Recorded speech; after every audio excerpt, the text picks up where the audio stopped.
But we're in a sorry state. We look like a League Two club. We're thinking and behaving like a League Two club. Ready? Yeah.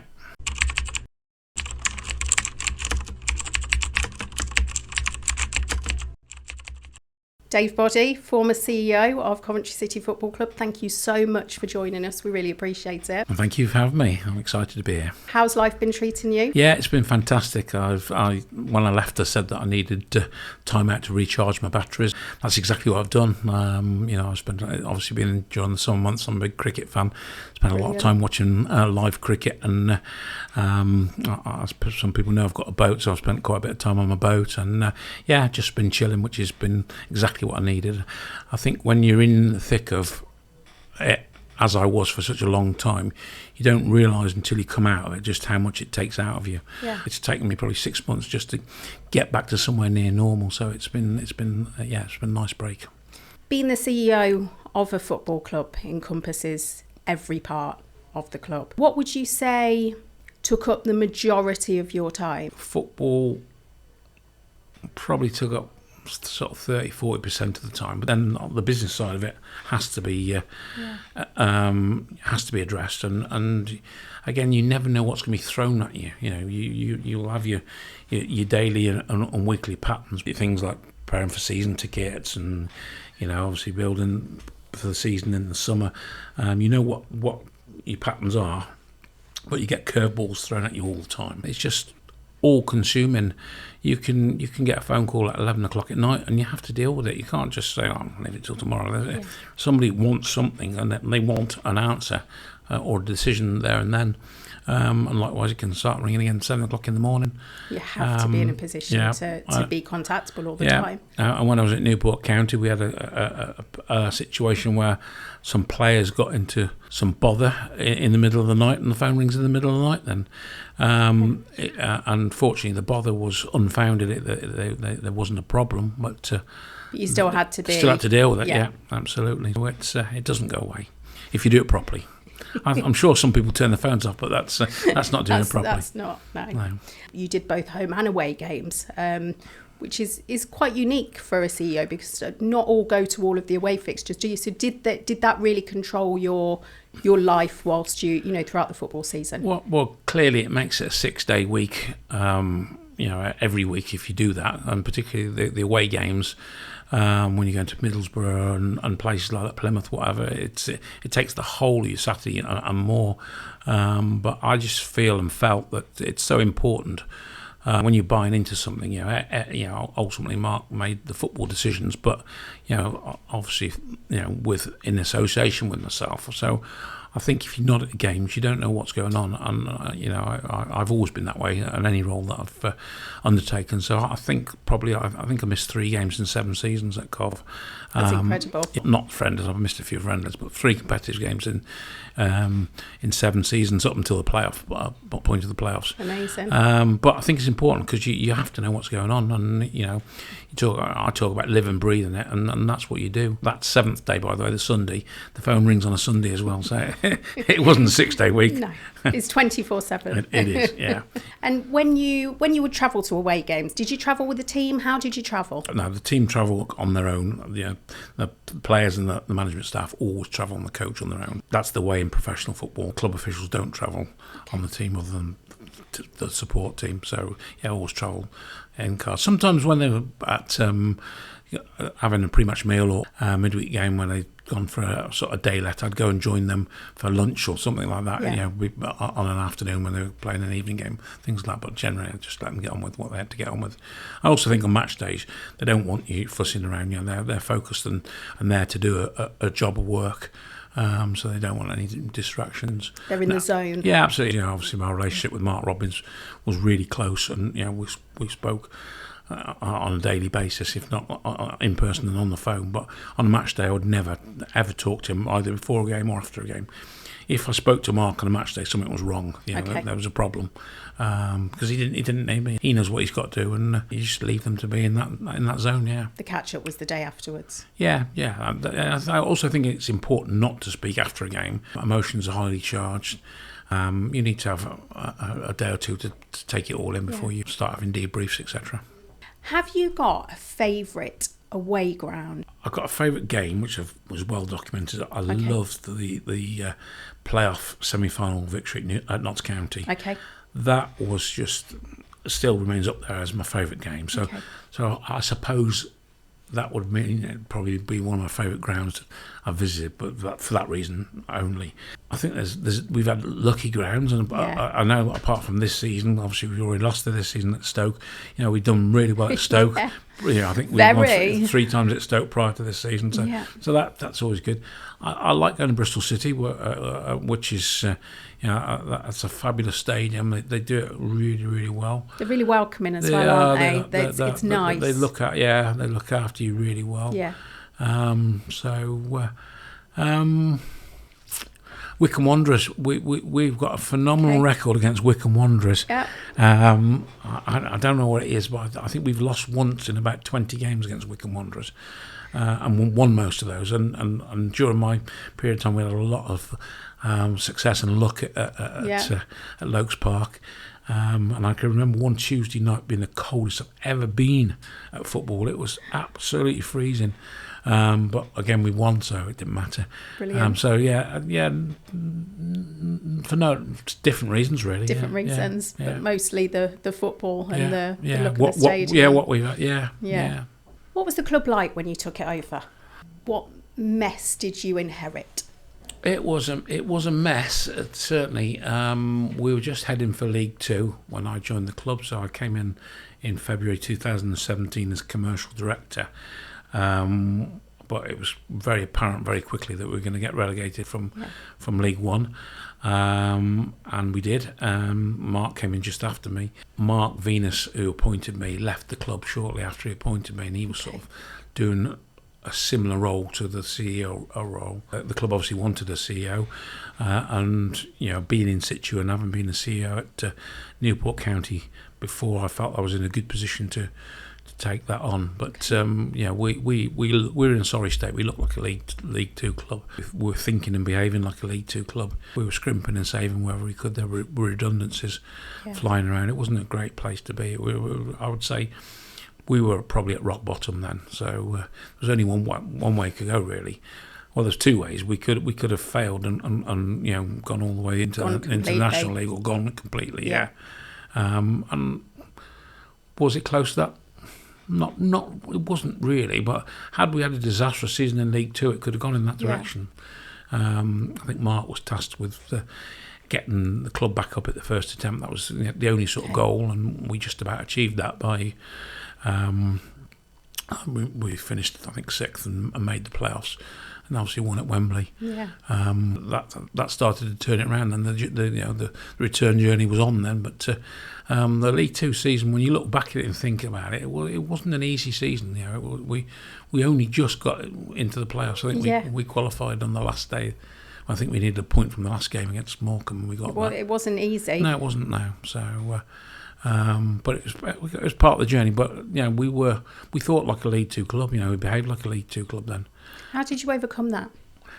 I think personally, it was always been about building bridges and building relationships for me. The relationship with fans wasn't good at the time. The relationship with the city wasn't particularly very good. So. Obviously, one of the first things we did was, with the help of Juggy Chima, we launched the Leamington and Warwick Supporters Club, which was the start of what I believe was the fans starting to re-engage with the club. It's really good. Mark Robbins was brilliant. I don't know if you've seen him at a Q&A. He's absolutely superb. He loves doing them. You ask him a question and away he goes. He's very good. And he's very honest. He is, and I think that brought the supporters back on side. And from that moment in time, really, the supporters have been brilliant with the players. They've got this song. There's only one Mark Robbins. Yeah. I've never been to a game that they haven't sung that yet. That's quite incredible. But they also, engaged with players. They've all, started to have songs for players. Everyone's got their own song. Yeah, absolutely. And it started with Michael Doyle and Liam Kelly. That was the original one, and it's grown. I remember that song being sung on the open top bus. Yeah, absolutely. The parade. Yeah, that was the one. Yeah, absolutely. So it was about building bridges, and that was the first bridge we built, and then obviously, building relationships. Obviously, one with Wasps, which was always difficult. They obviously owned the keys to the building. Which came as a shock when that happened. It did come as a shock. It was before my time, but it did come as a shock. And, I still struggle to understand how a city council could let that happen to its city, to its football club and its rugby club. Because Coventry a stadium built for a football club. Built for Coventry City with Coventry City money, but also to the rugby club, because Cov Rugby Club are a massive institution within the city, great history and tradition, and to plonk a franchised Premier League rugby club into that stadium under the noses of Coventry Rugby Club, for me, it just beggars belief. I remember when because obviously I wasn't involved in the club at the time, and I remember having quite strong feelings about it as an outsider. Yes. Feeling really sorry for Cov Rugby Club, really. So, the whole, with aspirations of their own, they're a well-respected. They absolutely are, team. And they were also brilliant to the football club at a difficult time. We had when I first joined the club, we had offices at the Putts. Also, we had a ticket office there for a long period of time. Yeah. So, and they were supportive of us. They were really good, John Sharp and his team. And I can remember Phil Maynard, who was the managing director at the time, said, when Wasps came to town, it was like having Man United plonked in your back garden. And I think that's a great expression, and a great, that sums up what it was really. So, how that decision came about in the first place, I don't know. But for the people of Coventry, it wasn't the right decision. Testament to, you look which one has stood the test of time. Coventry City Football Club, trajectory on the up, and we don't have franchise sports in this country. The Americans love it. Yeah, they love it. The whole ethos of our sport in this country is promotion and relegation, not a club just springing up in a conurbation for the sake of it. Entertainment. Yeah, absolutely, and that's what Wasps were, and they are. If they come back, they're going back into Kent. Well, I think they had they put some information out when they came, boasting about having 15 different homes previously. I'm thinking that's not boasting. No, it isn't. So. Look, they came in and they were exciting for a couple of years, but in my opinion, it was never ever going to be sustainable. They had to change the name. It was London Wasps. They had to become Wasps was. instead. They changed their identity to be in a new position. And you look at it, and I sort of understand the business reasons for it, because there was talk that if they didn't move, then the club would have ultimately gone completely. So they had a chance to save it, but I think the whole way it was... I always say there's a clue in the title, London Wasps. Yeah, totally agree. Yeah. You worked with hearts and minds of the supporters, and slowly you won them round. The fans were starting to come back on side. What was next on the list to have to start to rebuild? The arena was always an issue. So I think when I came in, we got, 2 years left on the lease. License. I negotiated a 1-year extension, and they wouldn't go beyond 1 year because obviously the legal case with Sisu was still going on. This was still through the courts, wasn't it, at this time? Absolutely. So they didn't want to commit beyond 1 year, and I think they saw that as maybe a bargaining tool to try and get Sisu to stop the legal action, but which they Joy wasn't having any of that, and rightly so, by the way, in my opinion. Yeah. We obviously then were in a position where they forced us out, and they did force us out. We wanted to extend the licence, and they clearly didn't want to do that for whatever reason. So we obviously had to go and spend 2 years at Birmingham City, which was very difficult. Yes. Trying to move your camp 20 miles away and operate in somebody else's stadium. How did that work?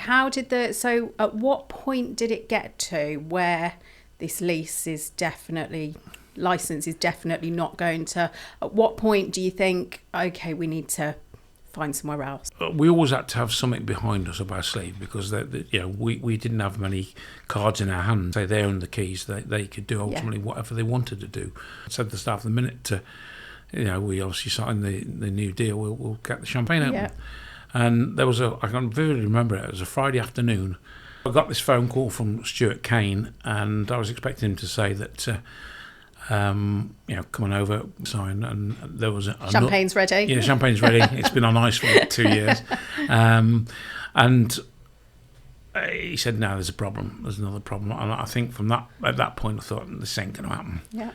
And this was, I want to say, late May, and we'd been speaking to the Blues for probably a couple of months as a backstop, and I said to the owners, we need to take this further now. So we signed heads of terms with them, and we got to the point where it was the Football League AGM. It was in Portugal, and the EFL needed to know at that point, on the day of the AGM, we had to submit where we were playing, and Wasps were still playing the games that they played, and I hasten to point out that that wasn't Stuart, and the individuals involved all the way down the line. I've always got on very well with them, and Stuart Kane was a great guy. Still see him regularly now. It wasn't him; it was his entity. Yeah.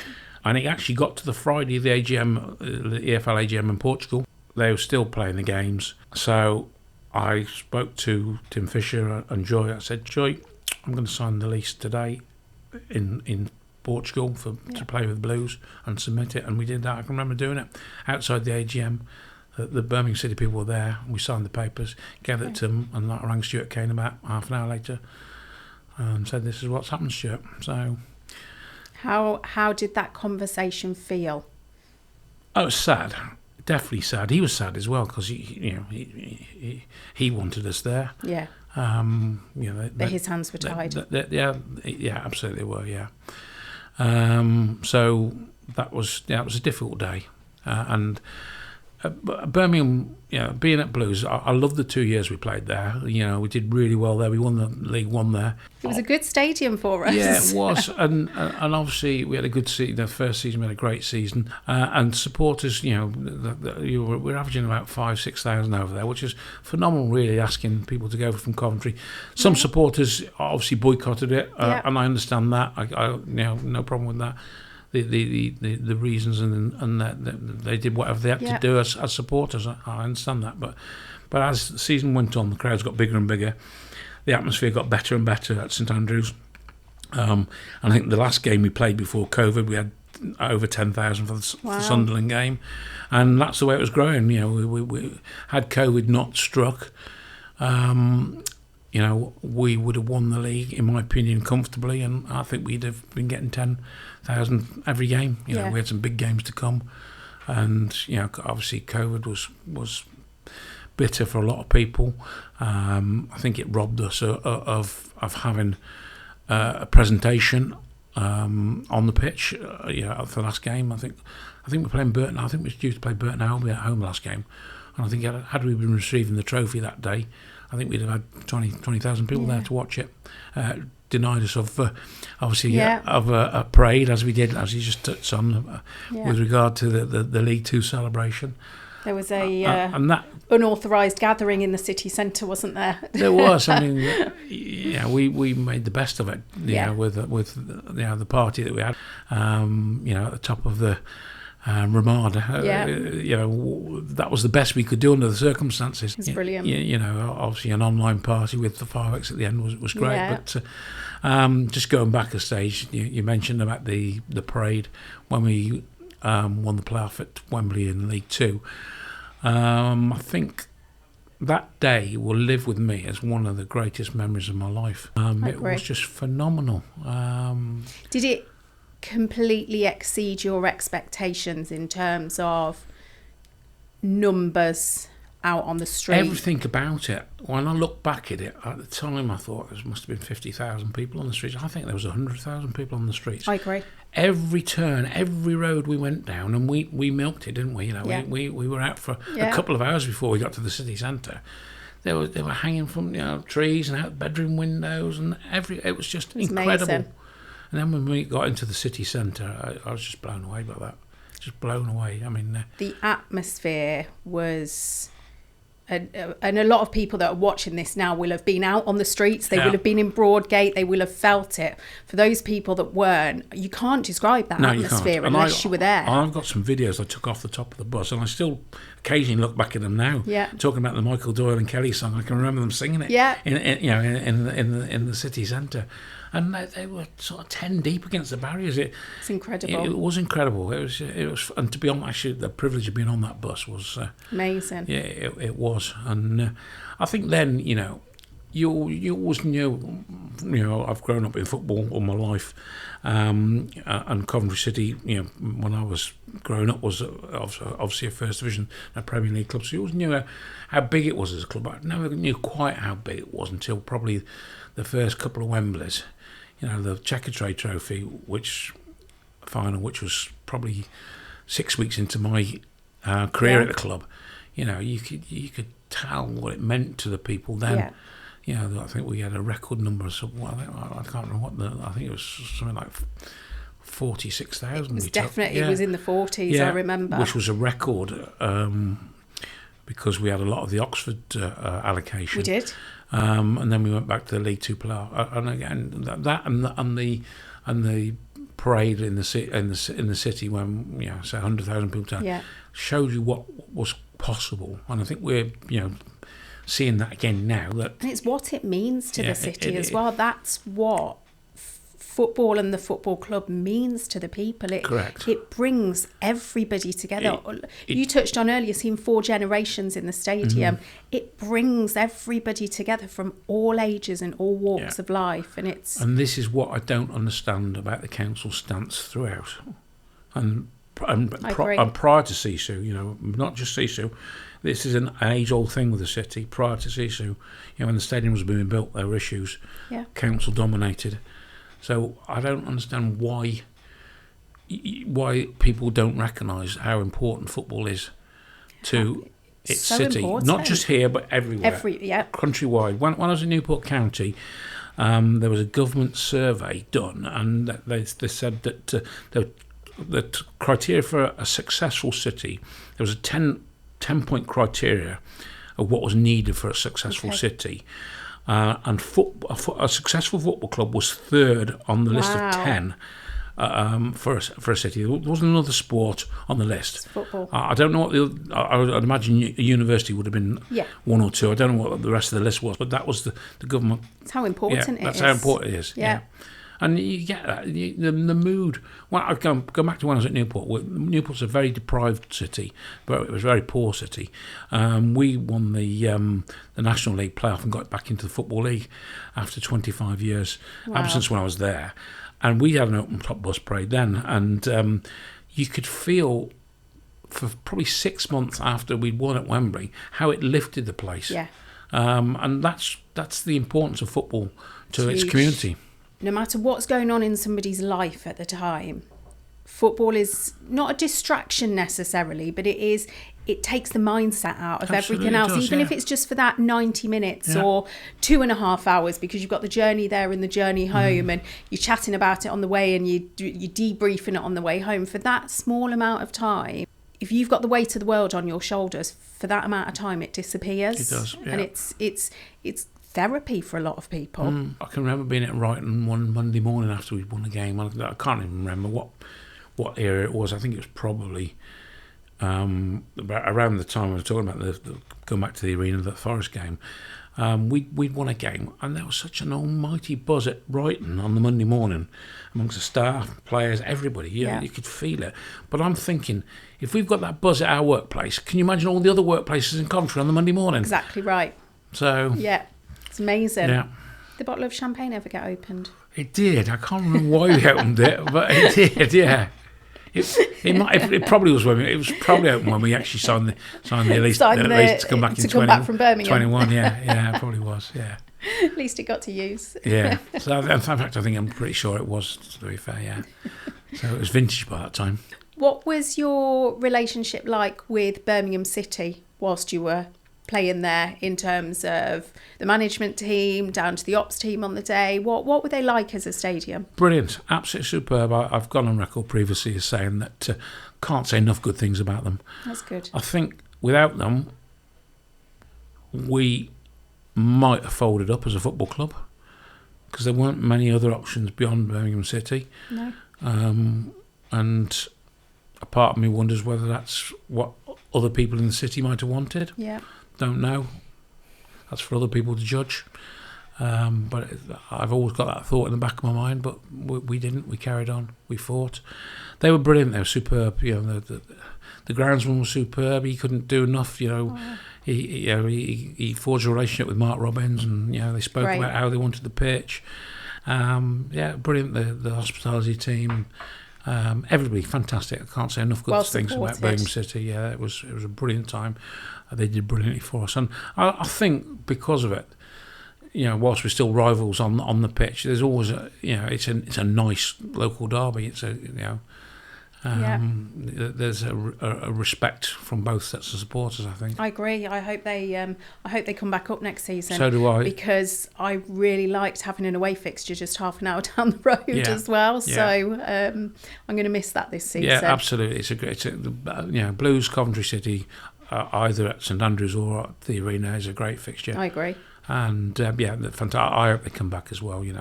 I think they will. Yeah, I think they've got big backing. Yeah. It won't be long until they're back up. Yeah, they're getting it right off the field as well now. Yeah, very much. But the staff they had running the club at the time were great people. I think obviously they had ownership issues as well. Very much so. And like we say, hopefully that's turned a corner now as well. Hopefully, and they're going in the right direction. Seems like a few clubs have to do that to get back up. But yeah, I guess so. I guess it's about structure. Well, it's definitely about internal structures, but it's about the direction that your owners take you in. Definitely.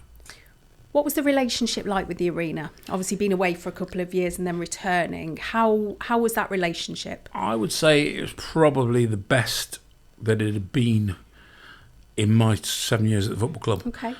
When I first took over as CEO, I would say it was a toxic relationship between the football club and Wasps. It was very difficult to even describe. But then obviously Wasps hit their problems financially, and it started to deteriorate again on the back of their financial problems. I think it's fair to say.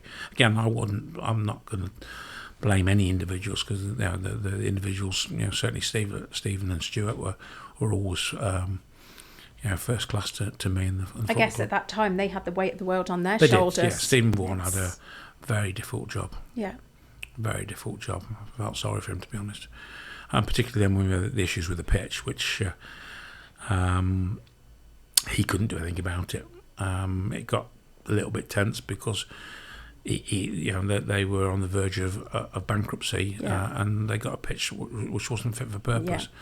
So, but he couldn't do anything about that. So, it got a little bit tense at that time. But I was looking. And what did happen? Well, eventually they accepted that the pitch wasn't fit for purpose. So they got somebody in and they what they call stitched it, but it cost I want to say over £200,000 to do that, and did they have to fund that themselves? Well, we funded it. Wow. Yeah, they agreed because they couldn't. Yeah, they agreed to do it, but we funded it. Yeah. So things got tense around that time, and then obviously they folded, and it was a difficult time for the staff, difficult time for everybody, difficult time for Jackie Isaacs is somebody that hasn't been mentioned. She's always been in the background with Wasps, and I've always had an excellent relationship with Jackie. And I think it was really important at that time because, she was one of a group of small people that kept the arena alive during the latter days of before Wasps, before and after Wasps went bust, before Mike Ashley and the Fraser Group bought it. Was there a worry when Wasps went as to, you'd put all this work in to bring the club back to the arena, what was going to happen then moving forwards? Absolutely there was. There was 3 home games on the spin where it was touch and go whether they'd be played. Okay. And on the back of the problems we had with the pitch at the beginning of that season, I'm not sure where we'd have ended up with the EFL then if games had been postponed. Yeah. And I think, there was also a danger at one point that it could have been they could have been liquidated. Yeah. So whether we'd have been able to run the stadium whilst they've been liquidated by the administrators, I'm not sure. It's one stress after another. It was never ending. Yeah. So it was a very difficult season. The troubles that Coventry City have had, it's like a roller coaster, ups and downs. How do you perceive the position that the club's in now? I think it's in the best position it's been in since we left Highfield Road. I don't think it's been, and probably before then, to be fair, probably since the Premier League days. We sold 21,500 season It's incredible, tickets. isn't it? Well, we when I was in situ 2 years ago, we broke the all-time season ticket record of 13,500. Wow. That was an all-time record 2 years ago. 2 years ago. 13,500. And that beat a record that stood since about 1971. So to go to 21,000 is incredible. The support level is just phenomenal at the moment, and it just gives me a lot of pleasure when you turn up on match days and you see all the 3 or 4 generations wearing the shirts and shirts that I've been responsible for, along with lots of previous shirts. Yeah. And I was driving back through the city the other day because I still spend quite a lot of time in Cov, and I saw a lad and his dad walking around on match day in the shirt, and it just fills you with a lot of pride, really. I would say the difference that I've noticed in the last few years is we've gone from a city where you would see people walking around in Man United, Liverpool tops, to now most people are wearing Coventry tops, and they're proud to wear their Coventry tops. It's it's amazing. 100% agree with that, and I've watched that sort of, as part of the journey. I've watched that, and it's I think it's a good barometer. But the crowd that we had for the Oxford United game, the opening game of the season, 28,000, phenomenal, incredible. You've got a long way back in history to find crowds like that. It's amazing. Obviously Highfield Road only held 24,000 at the end, and there were times in the Premier League days, when we were getting sort of 12, 14,000. Look at the Everton friendly as well, 17,500 for a friendly. Just incredible, yeah. So I think we've taken the club to a place that it's not been for a long time. The place that it's got in the hearts of the people of Coventry. Now I think we're ready to go back into the Premier League and fill the place. Because we're nearly doing that now, which is incredible. It does deserve it. And that's all credit to Mark and what he's achieved on the field. I think this started when we came back from Birmingham. There's a real buzz when we came back from Birmingham. Yeah. I remember the first game at home to Notts Forest vividly. I think we had 22,000. It was live on Sky, and the atmosphere that day, you could just feel that people wanted it. With after forced out of the arena to go and play at Birmingham City for 2 years, to get back and in the Championship, and that's where it's just grown and grown from there. I think felt the change. Yeah, absolutely, but it's still growing, and it's grown beyond where I thought it could grow. Yeah. And in fairness to Doug's, I think he's coming in, and obviously the change of ownership was important to a lot of supporters. I think he's come in and shown ambition, and with the success we've had along the way to that point, he sort of helped take that even further. I think the perception to the fans of running a football club, the fans only see one side, or the supporters only see one side, very much like a duck on water, looking very calm, but the legs are doing this underneath all the time. Yeah. And there's obviously only so much that you can put out for the public to know. They can't know the ins and the outs of it. Through the tough times, especially with Sisu, how were you perceived by the fans? Was that difficult? Was it at that time where you were working on Hearts and Minds? Was there negativity towards you? How did that affect you? I think there probably was initially, yeah. I think I was probably tarnished with Sisu's brush, if you like. I think sort of my actions over a period of time won supporters over, and the fact, as I say, when I walk through the car park now, it takes me sort of half an hour to get from my car to into the stadium. They all want to come and have a nice chat, and it's brilliant. So, you reap what you sow, don't you? But do you think that took you a long time to get to that point? Yes, I think it did. I think there was a time. I'll never forget the day we were playing away at Sunderland in League One. Probably, it was the first season back in League One, and I stopped at the services at Tibshelf, which is where we all stop on the way to games in the northeast, and there was 30 or 40 of our fans in there, and I got accosted by supporters, and I was given a hard time at the services. Wow. And it sort of got filmed and got sort of leaked on social media. Yeah. So clearly at that point, they still felt that, I was linked with what they thought of Sisu. That was the day we won 5-4, by the way. I never. So Sunderland's always been a happy hunting ground for us as well. Always good. Yeah. Fingers crossed. So yeah, we like the stadium and light. Yeah. How did that make you feel? Well, I think, look, it's like water off a duck's back to me. It's part of the territory. I stood and talked to people. Some people are reasonable, some people are not reasonable. Yeah. I've got this saying in life: you can reason with reasonable people, but you can't reason with unreasonable people. It's true. And if they don't want to hear it and they don't want to believe you, then so be it.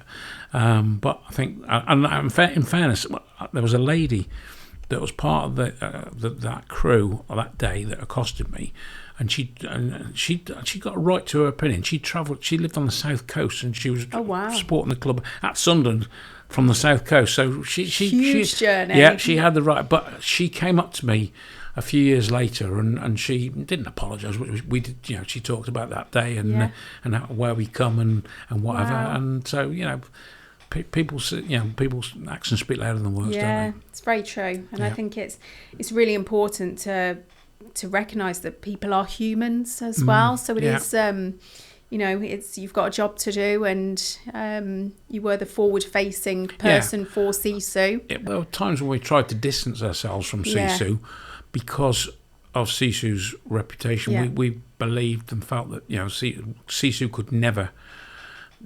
Could never do whatever they did was not going to be right. Going to work. No, it was not going to be right in some of the supporters' eyes. So we tried to operate almost away from CC, if you like. And but from a very early point, I decided that I had to be the voice and face of the club, and Tim Fisher, who was the chairman, and again, people that have their views about Tim. Tim was a great mentor to me. I spoke with Tim virtually every day of my tenure at the club. Sometimes twice a day. I'd speak to him on the way in.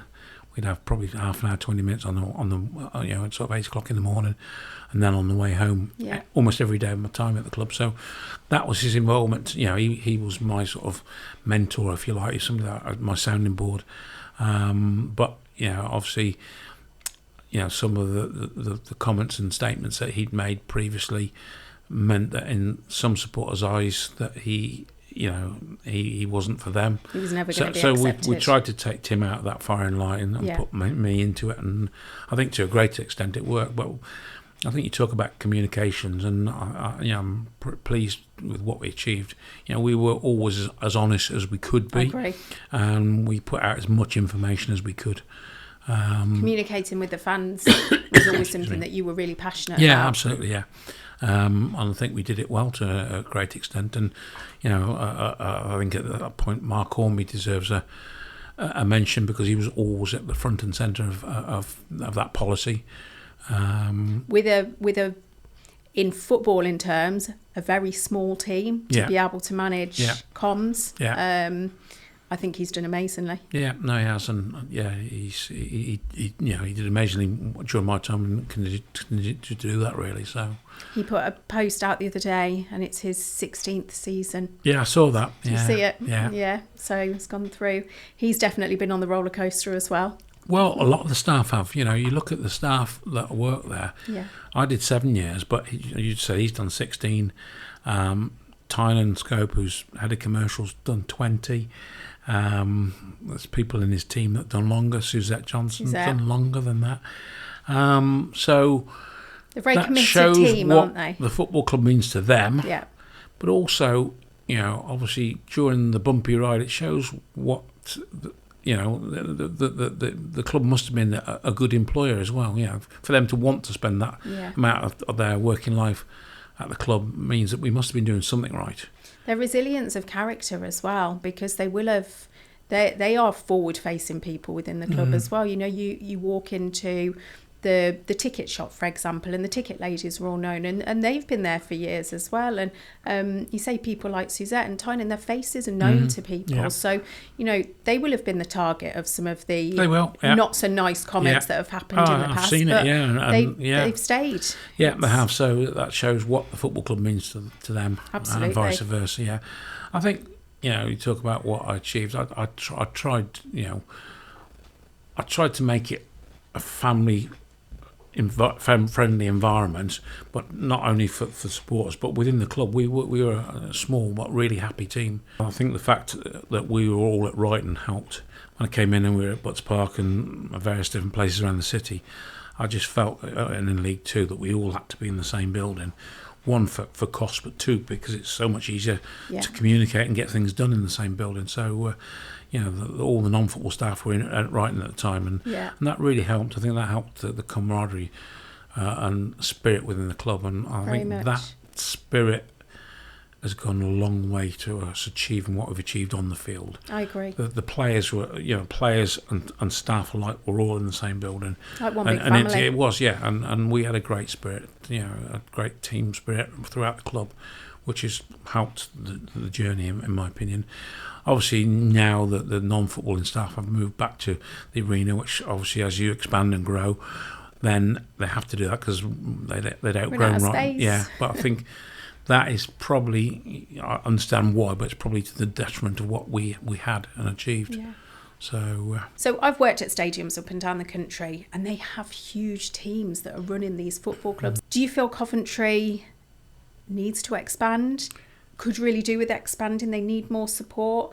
Since the League Two days, and obviously since Doug has come in and taken over, I know investment has been made and people have been recruited. Do you still think they're understaffed behind the scenes? Probably, possibly, yeah. I think that the one of the few advantages of not owning your own stadium is that obviously the arena have to provide a lot of the staff that we would provide as a football club if we own the stadium. So that is one of the few positives, because for me, ultimately the football club, I think, will never ever be secure until the football club owns the arena. Yeah. And that, I would think, is one of the highest points on Doug's agenda. The licence that we've got with the arena at the moment is only a 5-year licence, and we're a year into that already, so time's ticking on that already. Time goes fast. It does. When you work to a football calendar. Yeah, it flies. So ultimately, until the football club owns the stadium, I think there's always going to be issues. Okay. And there could be bumps in the road down the line between now and the end of this licence. I'm not saying there will be. I'm not trying to be sensationalist, but it's the nature of what it is. And in terms of a match day operation, the club is liable for all costs involved. So is it a bit two-pronged?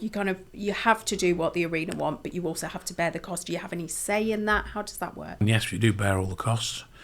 But yeah, the club would sit in on all the key decision making and have an input to that. Ultimately, the stadium do hold the safety of it, and do own the building. There haven't been too many issues since we've been back. We've been at loggerheads with them over operational issues. Yeah. But obviously, as the crowds grow, the attendances grow, things change. Don't they? Obviously, they've brought in the road closure this season, which is an expense that the club has to pick up. It's not a cheap thing to do, but I think that's something that they were insisting on through SAG. In the end, it's a safety issue on the island. I understand the issues. Personally, think there might have been other ways of dealing with it, but that's one of the challenges, and that's ultimately, when you talk about operational things, that's something that they want to do as a safety certificate holder, and ultimately they've done it. Some people watching will know already, but I think a lot of people won't, is that the policing is paid for by the club as well, isn't it? Yeah. So it's, the police are public employees, but actually when it comes to a football match and you require resources, you bear the cost of that. Every cost that you can imagine on a match day, we pick up. And that's a lot. Every cost, and it's not a cheap operation.